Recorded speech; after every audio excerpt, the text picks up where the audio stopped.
Kung may gusto kang aral na makuha ang mga tao sa buhay mo, ano ito?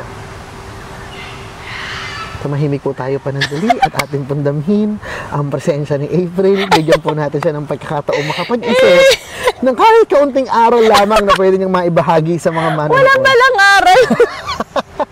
Walang aral sa buhay. Anong aral ba? Anong aral ang gusto mong matutunan ng mga tao sa mga... Di ba sinagot ko na yan? Hindi, anong aral ang natutunan mo sa Australia yung kanina? Ngayon naman, anong Hindi aral? nila matutunan nila kung ano yung natutunan ko.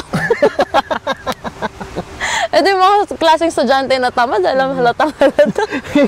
Parang wala lang sa kanya.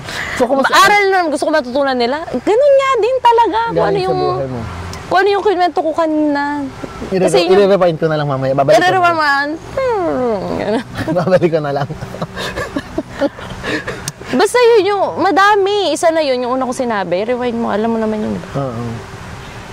Huwag magpaka-stress. Yun ba yun? Yun ba yun? Ay, hindi wag magpaka-stress. Wag silang masyadong maghabol ng pera. Everything, kahit trabaho. Kasi darating yan eh. Pagka kasi ihabol ka ng habol. Paano mo masasabing successful ka na? Kapag kontento ka na sa anong meron ka. Pero dapat ka bang makontento? Bakit hindi?